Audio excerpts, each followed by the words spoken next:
Super RM8. Commençons par les caractéristiques techniques. Elle dispose d'un canon d'une longueur de 500 mm rayé, d'une longueur totale de 1040 mm, d'un barillet de 8 coups en calibre 5,5, d'une puissance de 30 joules et d'un poids de 3610 grammes nus. Comme vous l'avez remarqué, son boîtier et son levier d'armement ressemblent étrangement à la Walther Dominator. Elle partage sa mécanique qui a su faire ses preuves, mais avec quelques améliorations. La première amélioration est son système de rechargement par embout, ne nécessitant pas de démonter le cylindre pour le recharger, et ne sollicite ainsi pas le filetage de celui-ci. Le manomètre s'est délocalisé vers l'entrée de l'embout de gonflage pour une lecture plus aisée. Le régulateur a été revu pour fonctionner à partir d'une pression de 120 bars. À quoi sert le régulateur ? Il permet de délivrer un volume d'air constant à chaque tir entre 232 et 120 bars pour accroître sa précision. Le cylindre d'air de 200 cc propose une pression de service de 232 bars permettant une autonomie de 30 coups. Au passage, la forme du cylindre n'est pas anodine.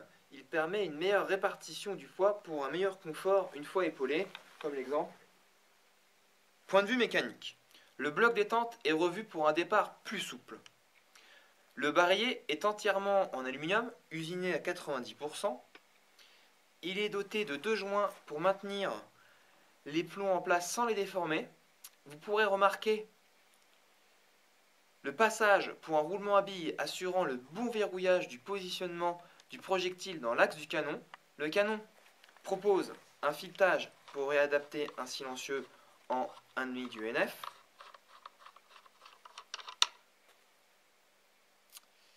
Fini le silencieux maintenu par 2 vis Better, comme sur la Dominator. L'avant du canon est accessoirisé d'un contrepoids amovible qui se dévisse à l'aide de la vis. Dernier point, une crosse en bois aussi ergonomique que belle qui rend la carabine très élégante. Nous allons vous proposer 3 essais. Le premier à 50 mètres, nous réalisons un groupement dans 4 cm.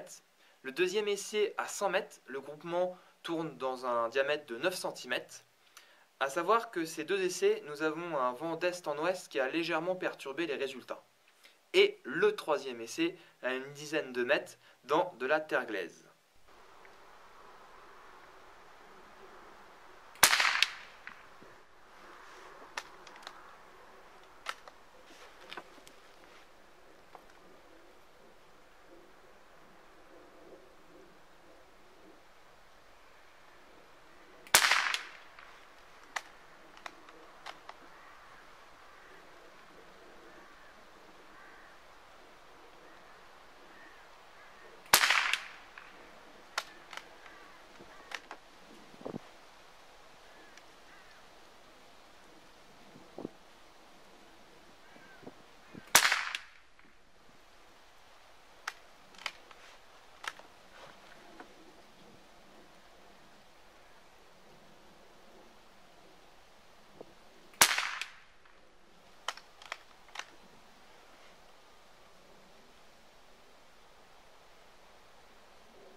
Ouais.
L'essai a été réalisé dans un bloc d'environ 19 cm d'argile.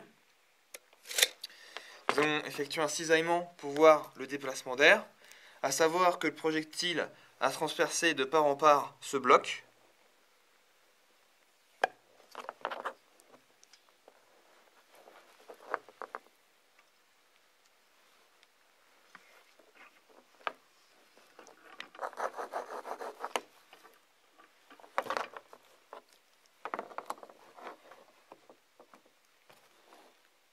On voit bien la cavité. En conclusion, cette carabine se positionne en tarif milieu de gamme dans la catégorie PCP. Elle propose néanmoins les accessoires d'un modèle supérieur avec son régulateur, sa crosse ergonomique, canon fileté, finition soignée et un bon départ. Ces résultats sont convenables pour une carabine de 30 joules équipée d'une bonne lunette, elle sera redoutable. Pour débuter l'aventure dans le monde du PCP comme première carabine, elle saura satisfaire bon nombre de tireurs. A bientôt et bonne navigation sur notre site internet.